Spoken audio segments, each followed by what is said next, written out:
I had always wanted to go camping in the woods, but I never expected it to be so terrifying. It was supposed to be a fun weekend with my friends, but everything went wrong from the start. We arrived at the campsite late in the evening, after getting lost on the way. The place was deserted, and there was no sign of any other campers. We pitched our tents near a small lake, and lit a fire to cook some food.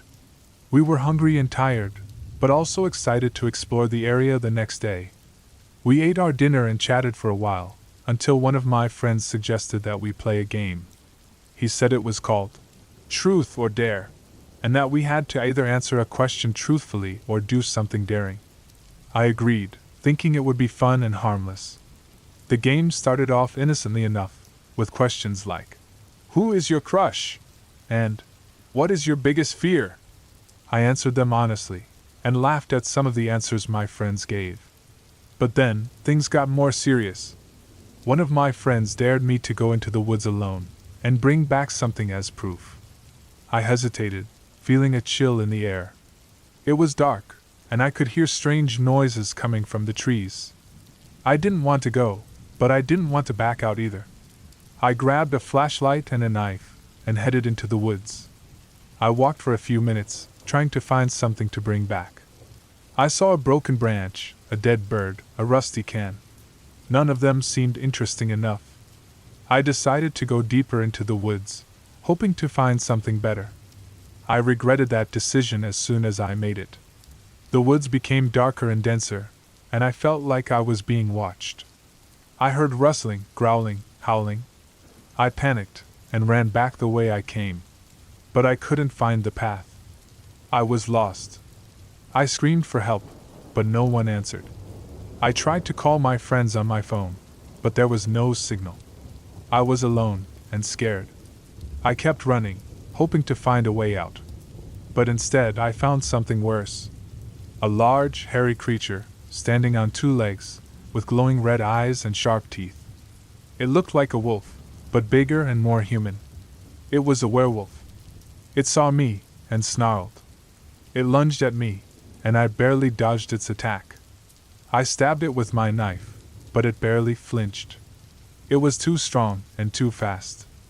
I knew I was going to die. I closed my eyes and waited for the end.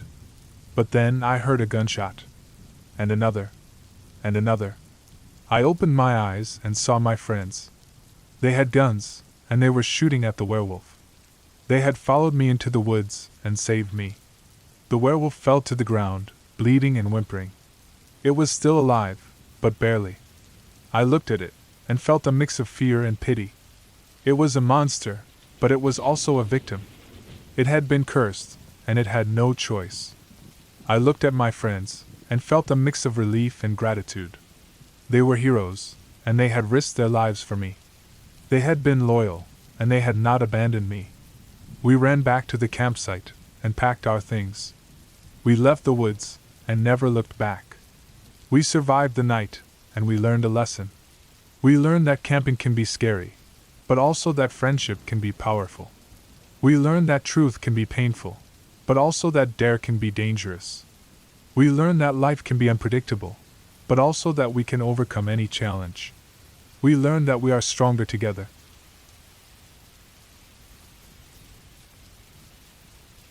I had always wanted to go camping in the woods, but I never expected it to be such a terrifying experience. I was with my two friends, Ali and Hassan, and we had set up our tent near a small lake. We had a campfire going and we were roasting marshmallows and telling stories. It was a clear night, and the stars were shining brightly. We decided to go to sleep around midnight, but I had trouble falling asleep.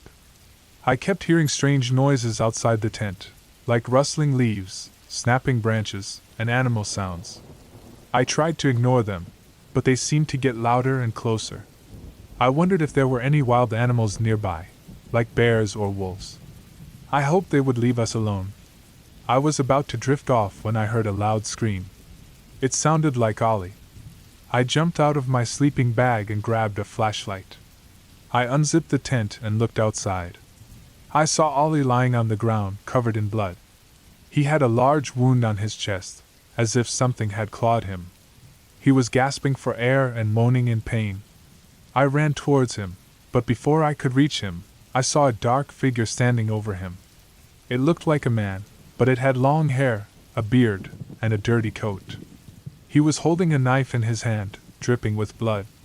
He had a crazed look in his eyes and a twisted smile on his face. He saw me and raised his knife, ready to strike. I screamed and turned around, hoping to find Hassan. But he was nowhere to be seen. The tent was empty. I wondered where he had gone. Had he run away? Had he been attacked too? I felt a surge of panic and fear. I was alone with a killer in the woods. I had no weapon, no phone, no help. I had to run. I ran as fast as I could, dodging trees and rocks. I hoped to find a road, a car, a house, anything. But all I saw was darkness and trees. I heard the killer behind me, chasing me. He was laughing and shouting, "You can't escape! I'll get you! I'll kill you!" He was getting closer and closer. I felt his breath on my neck. I felt his hand on my shoulder. I felt his knife on my back. I fell to the ground, feeling a sharp pain in my spine. I couldn't move. I couldn't scream. I could only watch as he stood over me, raising his knife again. He said, "You're mine now. You're my trophy. You're my dinner." He plunged his knife into my heart. But he missed. He had hit my backpack, which I had forgotten to take off. The knife got stuck in the fabric and the metal frame. He cursed and tried to pull it out, but it was too late. I heard a gunshot. I saw a flash of light. I saw blood splatter on his face. He collapsed on top of me, dead. I looked up and saw Hassan. He had a rifle in his hands.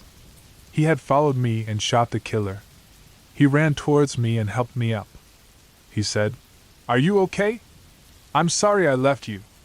I went to get help. I found a ranger station nearby. They're on their way. We'll get you to a hospital. You'll be fine." I hugged him and thanked him. I felt a surge of relief and gratitude. I was alive. I had survived.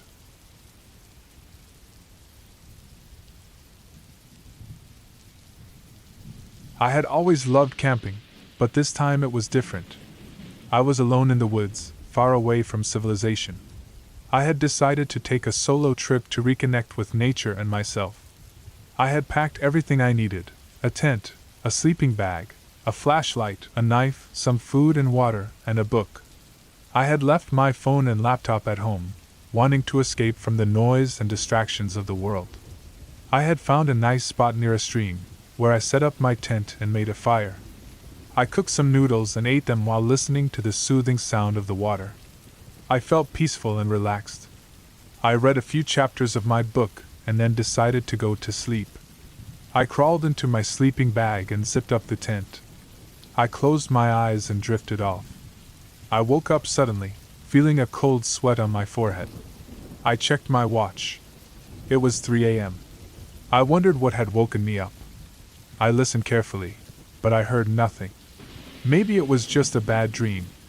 I tried to go back to sleep, but I couldn't. I felt restless and uneasy. I decided to get up and check on the fire. Maybe it would calm me down. I unzipped the tent and stepped outside. It was pitch black. The fire had died down to a few embers. I grabbed my flashlight and turned it on. I walked towards the fire pit and saw something that made my blood run cold. There was a severed human head on a stick, right next to the fire. It had long black hair and a pale face. It was staring at me with wide open eyes and a mouth full of blood. It looked like it had been cut off recently. I felt a surge of horror and nausea. I dropped my flashlight and screamed. I heard a loud roar from behind me. I turned around and saw a huge creature standing in the shadows. It looked like a cross between a bear and a wolf, but bigger and more muscular. It had fur, claws, teeth, and horns. It had blood on its fur and mouth. It was the most terrifying thing I had ever seen. It was the thing that had killed the person whose head was on the stick. And it was coming for me. I ran back to the tent, hoping to find my knife. But it was too late. The creature was faster than me. It pounced on me and knocked me down. It pinned me to the ground with its weight. It snarled and drooled on my face. It opened its jaws and bit into my neck. But it didn't. It stopped and let go of me. It looked confused and scared. It whimpered and backed away. I saw a bright light shining on it. I heard a loud noise. I saw sparks flying from its fur. It was being electrocuted. It fell to the ground, twitching and smoking. I looked up and saw a drone hovering above me. It had a camera and a taser attached to it. It had saved me. I heard a voice coming from the drone. It said, "Are you okay? Don't worry, help is on the way. We saw your distress signal and sent the drone. We're sorry we couldn't get to you sooner. That thing is a genetic experiment gone wrong. It escaped from a secret lab nearby. We've been trying to catch it for months. You're lucky to be alive." I felt a surge of relief and gratitude. I thanked the voice and the drone. I felt a pain in my neck and touched it. I had a small wound, but it wasn't deep. I would be fine. I was alive. I had survived.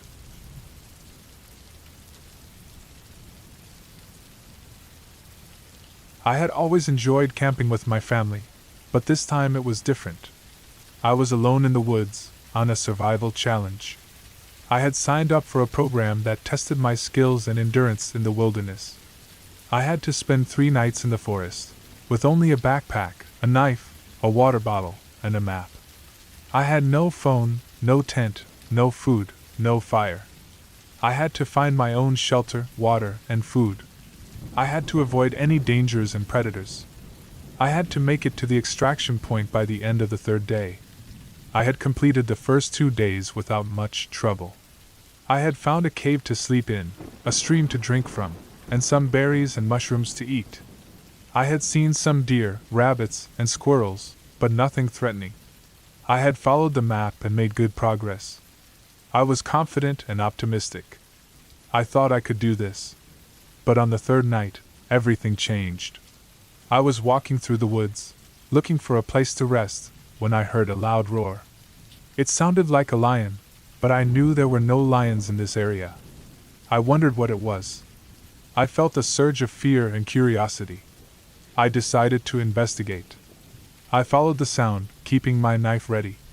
I came to a clearing, where I saw a sight that made me freeze. There was a large metal cage, with wires and cables attached to it. Inside the cage, there was a creature that looked like a mix of a tiger and a bear. It had stripes, fur, claws, and teeth. It had a collar around its neck, with a red light blinking on it. It was roaring and thrashing, trying to break free. It was the most terrifying thing I had ever seen. It was a genetic experiment gone wrong. It had escaped from a secret lab nearby. It had killed several people and animals. It was hungry and angry. And it had seen me. It stopped roaring and looked at me with its yellow eyes. It snarled and growled, showing its fangs. It slammed its body against the cage, making it shake and rattle. It seemed to be testing its strength. I realized it was only a matter of time before it broke out. I had to get away. I turned around and ran, hoping to find a way out. But I had made a mistake. I had lost track of the map and the direction. I had no idea where I was. I was lost in the woods. I heard the cage break behind me. I heard the creature roar again. I heard its footsteps on the ground. It was chasing me. It was faster than me. It was going to catch me. I ran as fast as I could, looking for a hiding place. But I saw nothing but trees and bushes. I felt hopeless and desperate. I prayed for a miracle. I saw a flash of light in the corner of my eye. I turned and saw a helicopter in the sky. It had a spotlight and a loudspeaker. It had seen me and the creature. It said, "Stay calm. We're here to help. We're the security team from the lab. We've been tracking the creature. We'll distract it and lure it away. You need to run to the extraction point. It's not far from here. Follow the light. We'll guide you. You'll be safe." I felt a surge of relief and gratitude. I thanked the helicopter and the team. I followed the light, which pointed me to a dirt road. I ran towards it, hoping to find a car or a truck. I heard the helicopter fire a tranquilizer dart at the creature. I heard it roar in pain and anger. I heard it change its course and follow the helicopter. I hoped it would leave me alone. I reached the road and saw a jeep waiting for me. It had a sign that said, "Survival Challenge." It was the program staff. They had come to pick me up. They saw me and waved. They said, "You made it! You're the first one to complete the challenge. You're amazing. You're a hero. You're a survivor." I smiled and got in the jeep. I felt a surge of pride and joy. I had done it. I had survived.